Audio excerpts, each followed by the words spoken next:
Ikaw ba ay nature lover? Pues para sa iyo itong pinuntahan namin.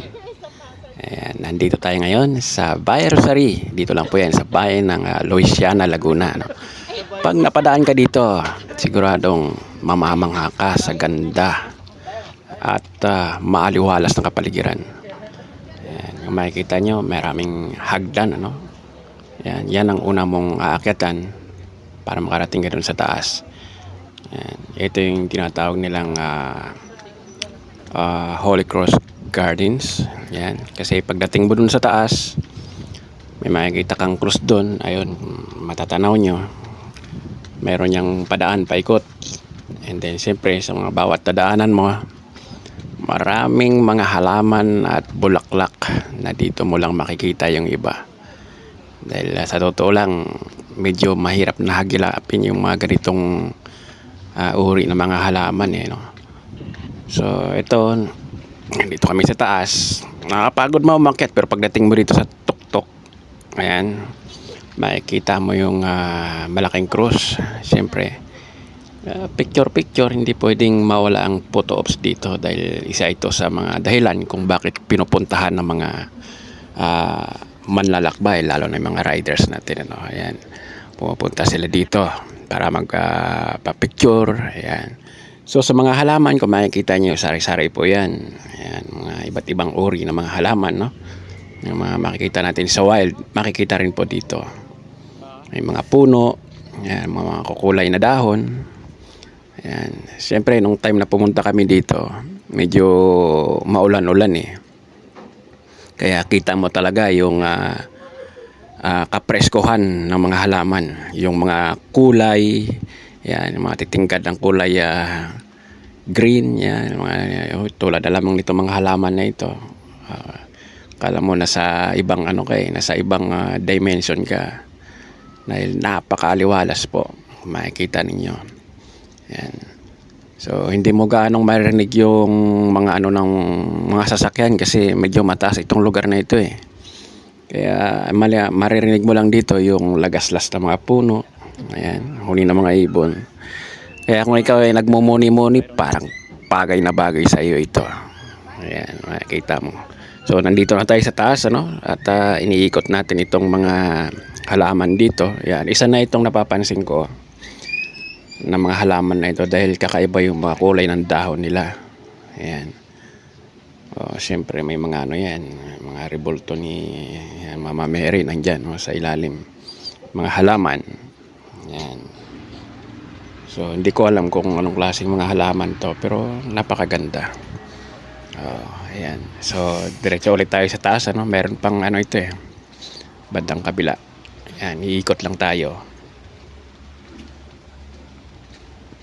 Ayan. Ayun yung kabila. Doon tayo galing kanina mga boss. So umiikot tayo pababa. Then babalik tayo doon sa ating pinanggalingan sa baba kanina. Yan, siyempre medyo madulas kaya dandahan tayo Yan.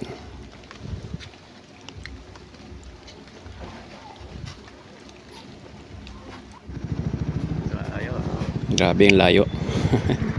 So ito, at dahil galing nga kami ng Louisiana, dumiretso naman kami sa may Kalawan, Laguna. Ayan, isa sa mga pasyalan na dinarayo din ng mga riders Ito po ay